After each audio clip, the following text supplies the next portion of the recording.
You're listening to the One Man Show Network. Welcome to the MMA Fight Picks Podcast with your host, Aaron Weidman.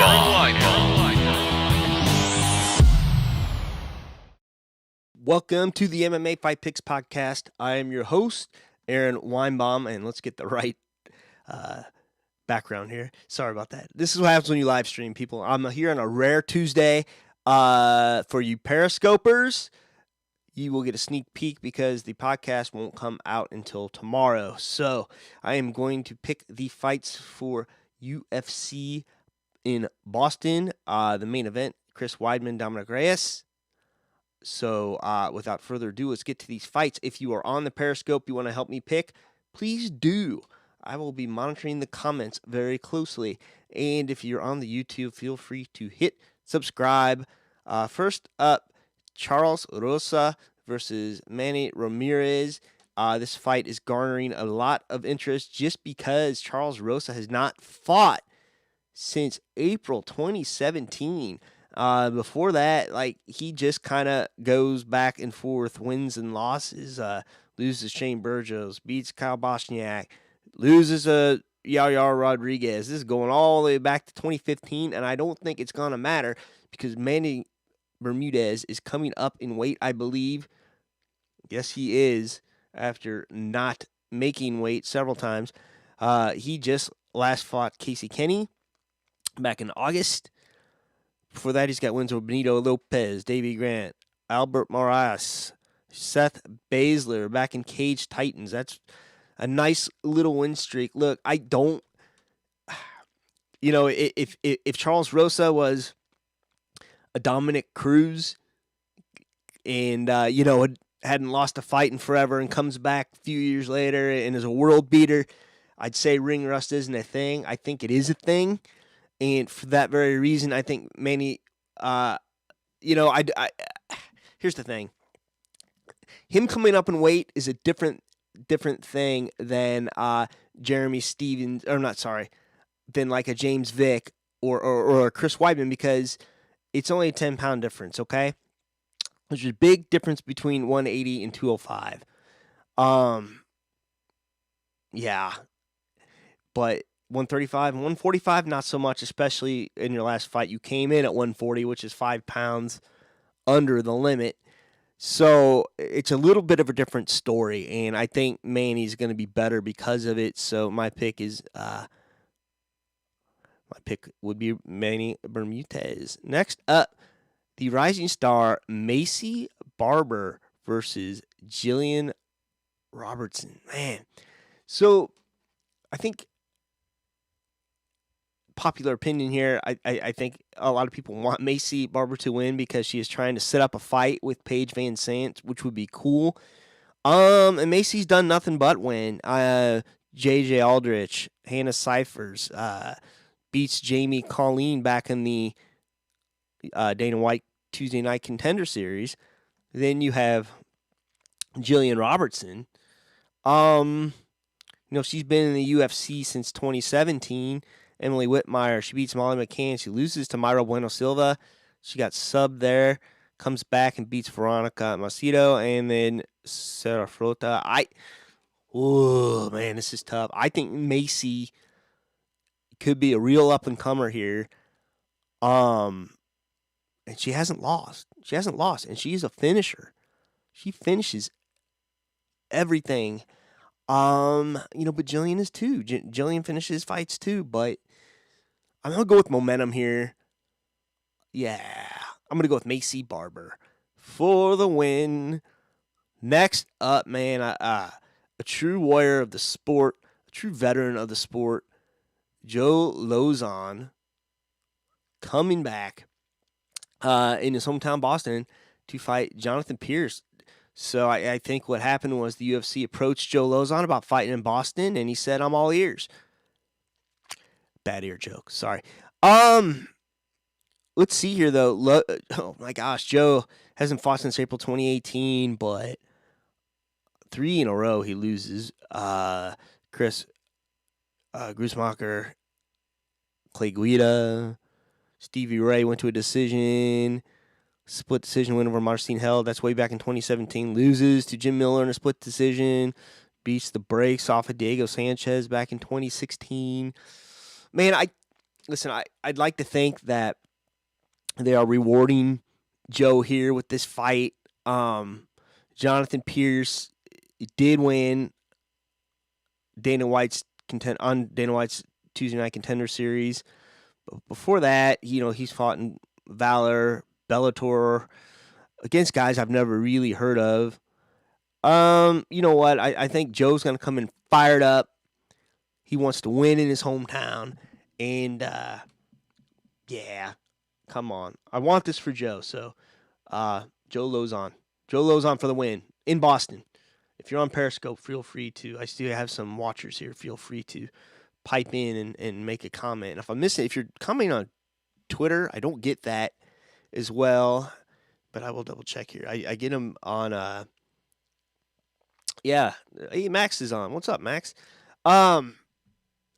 Yeah, try it through the Periscope app or at least through the stream. Like, click on the stream and do it that way. Anywho, next up, Greg Hardy. I mean, stop it, Greg Hardy. At least it's not the co-main. Against Ben Sosoli. Well, let's look at this here.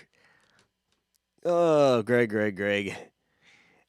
He's best known for being in the NFL and beating women. So let's take a look. Juan Adams, man. I wanted him to beat Juan Adams, but he just got the brakes beat off of him. I think the thing with Greg is you're going to tire him out, find your range, because he will come at you strong in that first round. He's not going to get tired quick. And then find a way to get him to the ground. I don't know how any of these guys are going to do that. He beat Dmitry Smolenov, I guess a guy they found in the parking lot. I don't know who that guy had beaten before to get in the UFC. But Ben Sosoli, man.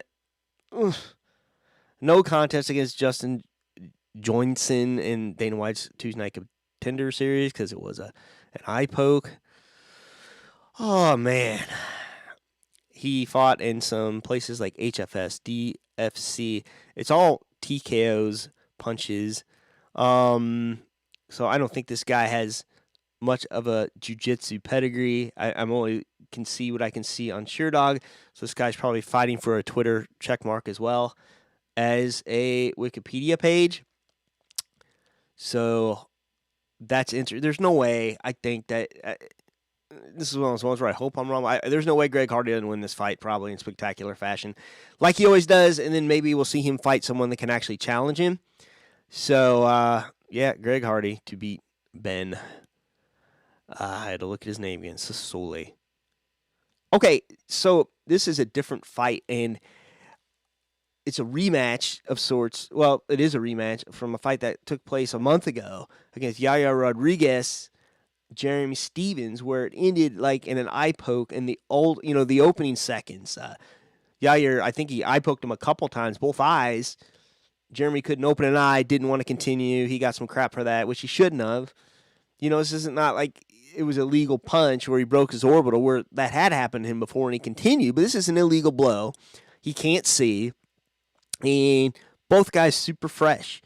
Now, I picked this fight, I believe,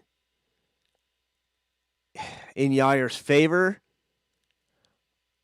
And I'll probably do it again this time because, once I make these picks, I just kind of I kind of dismiss them after the event, and especially since it was a non-event, it's a lot easier if to know if I'm right or wrong and to go back and look. But I was neither right nor wrong because of the eye pokes. But let's look at this real quick.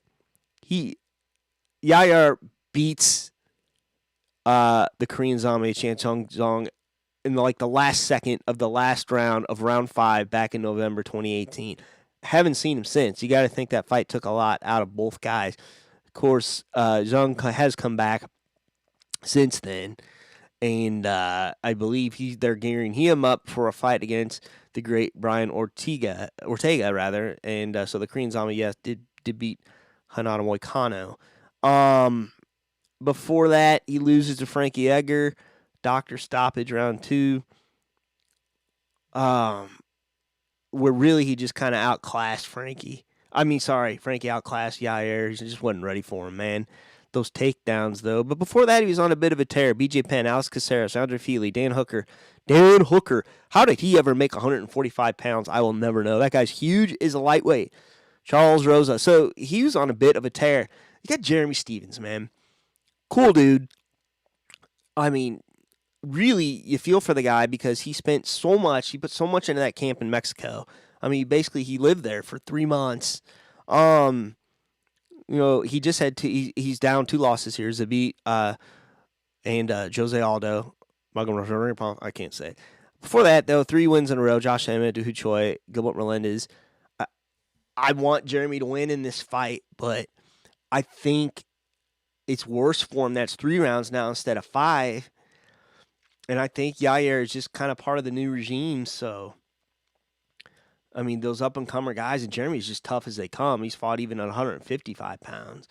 But, I don't know if he finishes him, but he very well could. And this could be a slugfest, and Jeremy could just catch him with something. But, I'm going Yair. I don't know method of victory. I don't usually pick that, but Yair Rodríguez. I don't think the comments are working, and I may or may not have disabled them on accident, so I apologize if you are trying to make comments. Okay. The main event of the evening.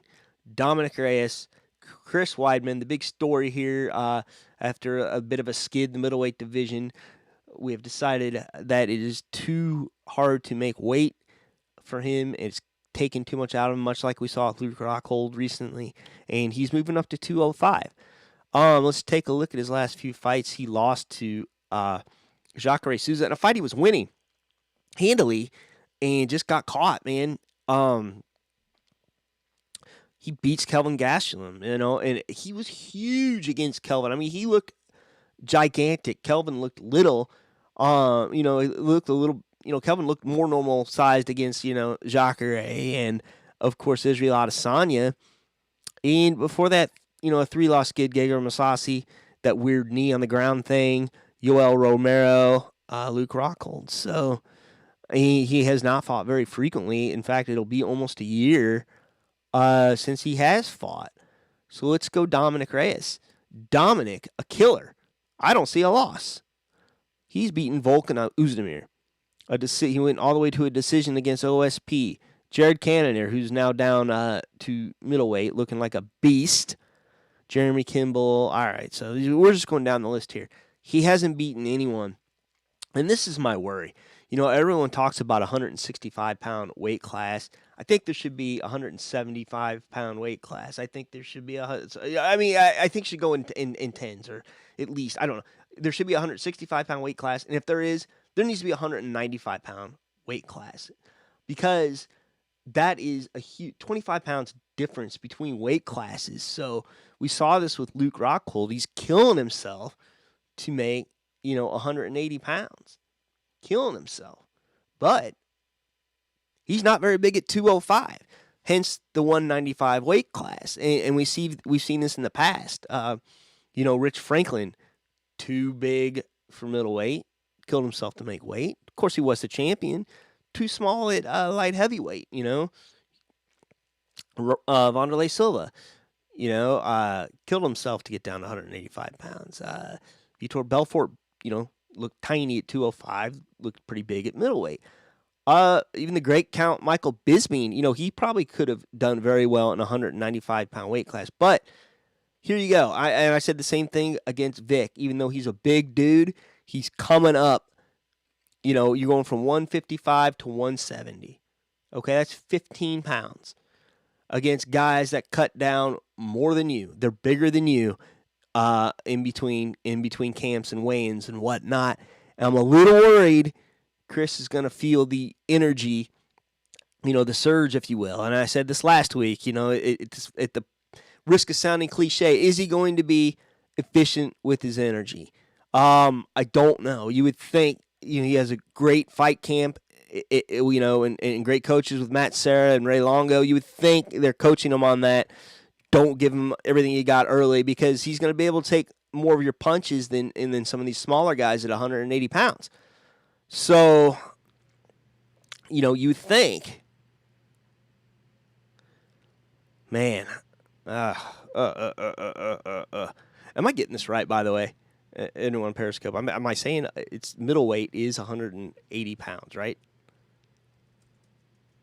Weight, UFC, okay? I'm going to see if I'm getting this right because, yeah, oh gosh, 185 pounds. My bad. It is 185 pounds. All right. Middleweight is 185 pounds. I knew I was getting something wrong there. Anyway, still 20 pounds difference here. And 170, 185, same deal. It's 15 pounds. Okay, so anywho, yeah, it goes 145, 155, 170, 185, 205, and then caps off at 265 for heavyweight. Sorry, my bad. Anyway, that's still a lot to come up. Dominic's a killer. I love Chris Weidman, but I think they're not doing any favors here. They're throwing them to the wolves. But, I thought the same about Thiago Santos and Anthony Lionheart-Smith, and look what they did at light heavyweight. But I think Reyes is a killer, and I think he may be too much for Chris. As much as I love you guys in Long Island, I'm sorry. So I think Reyes probably for the win. And if not, golly, I'll be so happy to be wrong. And it looks like with a win that Chris Weidman will be fighting for the title. And that'll do it. So thanks to everyone that joined me on the live stream. And enjoy the fights this weekend. I believe I will be camping with my son, trying to watch him on my phone somehow. But I don't know. I don't think I'm going to be able to pull that off. So until next time, this is Aaron Weinbaum for the MMA Fight Picks podcast. Shalom. Please remember to support the podcast by visiting the affiliate links on AaronSaysWhat.com.